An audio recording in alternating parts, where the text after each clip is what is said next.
તો વડોદરાના ડભોઈમાં hit and રનની ઘટના બની છે। અજાણ્યા વાહન ચાલકે મોપેડને મારી ટક્કર, 21 વર્ષીય યુવકનું ઘટના સ્થળે મોત નીપજ્યું। તો Dabhoi statue of unity road પર બની છે ઘટના।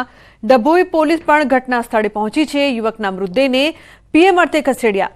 પોલીસે અજાણ્યા વાહન ચાલક સામે ગુનો નોંધીને વધુ તપાસ હાથ ધરી છે।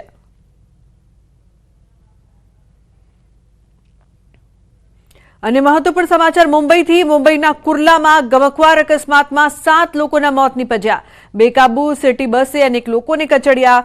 7 લોકોના મોત નીપજ્યા છે, 30 થી વધુ લોકો ઘાયલ છે। તો કુર્લા સ્ટેશનથી અંધેરી તરફ જતી સિટી બસની બ્રેક ફેલ થતા સર્જાયો હતો અકસ્માત। તો અકસ્માતની આ સમગ્ર ઘટના છે તે સીસીટીવીમાં કેદ થઈ છે। કુર્લામાં ગમખ્વાર અકસ્માતમાં 7 લોકોના મોત નીપજ્યા છે। તો બેકાબુ સિટી બસે અનેક લોકોને કચડ્યા। અન્ય સમાચાર ઉત્તર પ્રદેશથી। ઉત્તર પ્રદેશના બાગપતમાં ભયંકર અકસ્માત સર્જાયો છે। બેફામ આવતી કારે ઘોડાને અડફેટે લીધો। કારની ટક્કરથી 7 ફૂટ હવામાં ઉછળ્યો ઘોડો। અકસ્માતની આ ઘટના છે તે સીસીટીવીમાં કેદ થઈ છે। કારની ટક્કરથી જે ઘોડો છે તે અડફેટે આવ્યો હતો અને 7 ફૂટ સુધી તે કઈ રીતે ઢસડે છે તેના દ્રશ્યો અહીંયા સામે આવ્યા છે। ઘોડાને અડફેટે લેતી આ કારના દ્રશ્યો સીસીટીવી કેમેરામાં કેદ થયા। 7 ફૂટ હવામાં ઉછળ્યો ઘોડો। સુરતના રસ્તા પર દોડી રહ્યું છે મોત। અનેક રિક્ષાઓ પાસે નથી ફિટનેસ સર્ટિફિકેટ। ફિટનેસ સર્ટિફિકેટ વગર ફરતી રિક્ષાઓ સામે આરટીઓ વિભાગે કરી છે લાલ આંખ। 45 થી વધુ ઓટો રિક્ષા ડિટેન કરવામાં આવી છે। 7,000 થી વધુ ઓટોના ફિટનેસ ટેસ્ટ બાકી છે। શહેરમાં હજી પણ અનેક રિક્ષાઓના ફિટનેસ ટેસ્ટ હજુ પણ બાકી છે। તો સુરતમાં ફિટનેસ ટેસ્ટ વગર ફરતી ઓટો રિક્ષા ડિટેન કરાશે।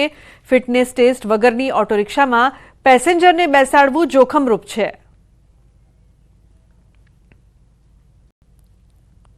ફિટનેસ પૂરું થઈ ગયા બાદ પણ લોકોના માટે એ લોકો વાપરવામાં આવે છે। એ રિક્ષાઓને પકડીને ડિટેન કરવામાં આવી રહી છે। વધુમાં આવી લગભગ 45 થી વધુ પ્રકારની રિક્ષાઓને પકડીને ડિટેન કરવામાં આવી છે। છેલ્લા ઘણા દિવસથી આ પ્રક્રિયા આરટીઓ કચેરી દ્વારા હાથ ધરવામાં આવી રહી છે અને કેટલાક એવા રિક્ષાઓ છે કે જે અગાઉ એમણે ફિટનેસ કરાવી લીધું છે, પરંતુ ઘણી બધી રિક્ષાઓના ફિટનેસ હજી બાકી છે। જે પૈકી 19,000 જેટલી રિક્ષાઓના ફિટનેસ બાકી હતા। 12,000 જેટલી રિક્ષાઓ ફિટનેસ કરેલી છે, પરંતુ બાકી રહેલી રિક્ષાઓના ફિટનેસ સમયસર નહીં થાય તે તમામને ડિટેન કરવાની કાર્યવાહી હાલમાં ચાલુમાં છે। સુરતના વરાછા ઝોનમાં વિવાદ વચ્ચે કાર્યપાલક ઇજનેરની કરાઈ છે બદલી। કમલેશ વસાવાની ટ્રાફિક બીઆરટીએસ પ્રોજેક્ટમાં બદલી કરાઈ છે। ભાજપ કોર્પોરેટર અને કાર્યપાલક ઇજનેર વચ્ચે થઈ હતી તૂતુ મેમે। સતત ગેરહાજર રહેતા હોવાનો સવાલ કરતા ઇજનેર ભાગ્યા હતા।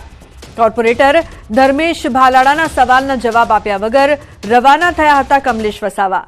તો પાર્કિંગ વિવાદને લઈને લાંબી રજા પર ઉતરી ગયા હતા કાર્યપાલક ઇજનેર। વરાછાના વિકાસ કાર્યો અવરોધાતા કોર્પોરેટર ભાલાડાએ માંગ્યો હતો જવાબ।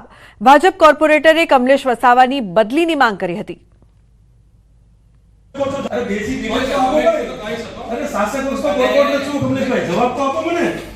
મને ધર્મેશ ભરલા 15 નંબરનો કોર્પોરેટર છું। કમલેશભાઈ વસાવા અમારા કાર્યપાલક છે। મારી સાથે ચાલ, મારી સાથે નહીં જવાબ તો કમલેશભાઈ અરે બિલકુલ આપવો પડશે। હું કઈ દાદાગીરી કરવા નથી આવ્યો, પ્રેમથી વાત કરવા આવ્યો છું। મને જવાબ મારે ખાલી એ જ જાણવું છે, રજા ક્યારે મૂકી હતી, મંજૂર થઈ છે? આ કમલેશભાઈ વસાવા જવાબ આપ્યા વગર આજે શાસક પક્ષનો કોર્પોરેટર છું, વોર્ડ નંબર 15નો અમારા કાર્યપાલક છે કમલેશભાઈ વસાવા। જવાબ આપવા માટે હું પૂછું છું, મને જવાબ તમે આપો। તમે રજા મૂકી છે કે નથી મૂકી, મંજૂર થઈ છે કે નહીં? તો તમે જોઈ શકો છો જવાબ પણ નથી આપતા। પણ એ વાત છે તમે રજા મૂકી, તમને રજા મળી છે કે નથી મળી? તમે કેટલા ટાઈમ આવો છો અહીંયા જોર ઉપર? તમે 3 દિવસથી જોર ઉપર કેટલો તમે બેઠા? અરે હાજરી પૂરી જતા રહો છો। મારી વાત કેટલો તમે આ જોઈ શકો, તમે કાર્યપાલક છે વરાછા ઝોનના। આજે ભાગવાની તૈયારી કરે, જવાબ નથી આપી શકતા અમને। કેટલા દિવસથી અમે પ્રશ્ન કરીએ, જવાબ નથી આપતા અમને। આવા અધિકારીઓ કોઈ કામ નથી વરાછા ઝોનની અંદર, ટાઈમ પાસ કરે છે લોકો। અધિકાર કાર્યપાલક ઇજનેર કમલેશ વસાવા આજે શાસક પક્ષનો કોર્પોરેટર છું, જવાબ આપવા માટે એની પાસે સમય નથી। ઊભા જતો રહી છે અને દાદાગીરી પૂર્વક આ વિસ્તારનું કામ કરે છે। આવા લોકોનું અમારે કોઈ કામ નથી। અમે સંપૂર્ણ સક્ષમ છીએ સારા અધિકારીઓ પાસેથી કામ લેવા માટે। આવા લોકોનું વરાછા ઝોનમાં કામ નથી। માનનીય મેયરશ્રી આપને વિનંતી કરું છું કે આવા લોકોને તાત્કાલિક અહીંથી હટાવવામાં આવે। તો બીઝેડ ગ્રુપ કૌભાંડમાં શિક્ષકોની સંડોવણી તો લેવાશે પગલાં.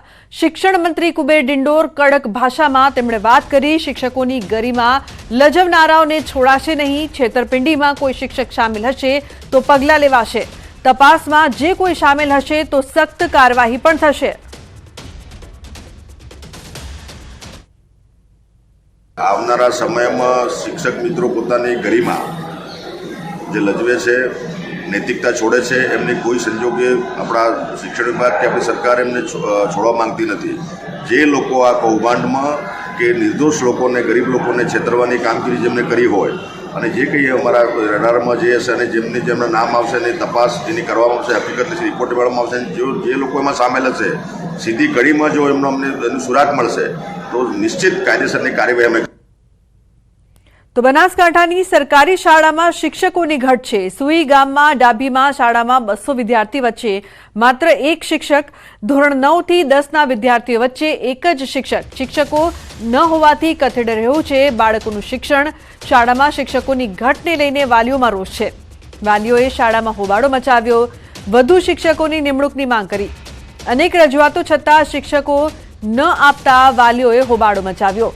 વાલીઓનો આક્ષેપ છે કે શાળામાં 2 શિક્ષકોનું મહેકમ, જેમાંથી એક શિક્ષક જ રહે છે હાજર. શિક્ષકોનું મહેકમ વધારી નવા શિક્ષકો નહીં મુકાય તો શાળાને તાળાબંધીની ચીમકી.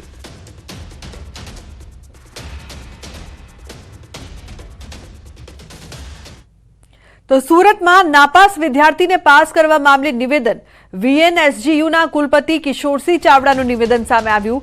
પરીક્ષકની ભૂલના કારણે વિદ્યાર્થીને ઓછા માર્ક્સ મળ્યા. મૂલ્યાંકન આપનાર અને તૈયાર કરનારની ભૂલ છે. રેકોર્ડ જોડે કોઈ ચેડા નથી થયા. વિદ્યાર્થીને ખોટી રીતે પાસ કરવામાં આવ્યો હોય તે વાતમાં કોઈ તથ્ય નથી. તો યુનિવર્સિટી કમિટી દ્વારા કાર્યવાહી કરવામાં આવશે, જેમાં દંડ સહિતની કાર્યવાહી ઉપરાંત પરીક્ષાની કામગીરીથી દૂર રાખવા માટેનો નિર્ણય કરાશે. મહત્વનું છે કે વીટી ચોકસી લો કોલેજમાં નાપાસ થયેલા વિદ્યાર્થીના 2 માર્ક્સ વધારી પાસ કરી દેવાયા હતા.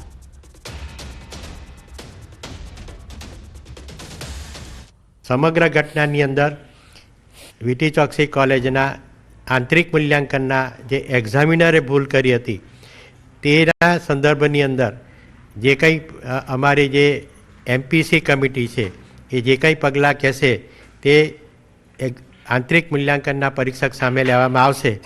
જેવા કે તેને જે તે પરીક્ષાથી દૂર રાખવું, આર્થિક દંડ કરવો અને ભવિષ્યની અંદર આવા આંતરિક મૂલ્યાંકનની અંદર કોલેજ કક્ષાએ પરીક્ષકો જે માર્ક મોકલવામાં ભૂલ કરે છે ત્યાં પણ યુનિવર્સિટી દ્વારા તેમને આર્થિક દંડની જોગવાઈ હોય છે અને વારંવાર તેમને તાકીદની આવી બધી જોગવાઈઓ વારંવાર યુનિવર્સિટી કરતી જ હોય છે.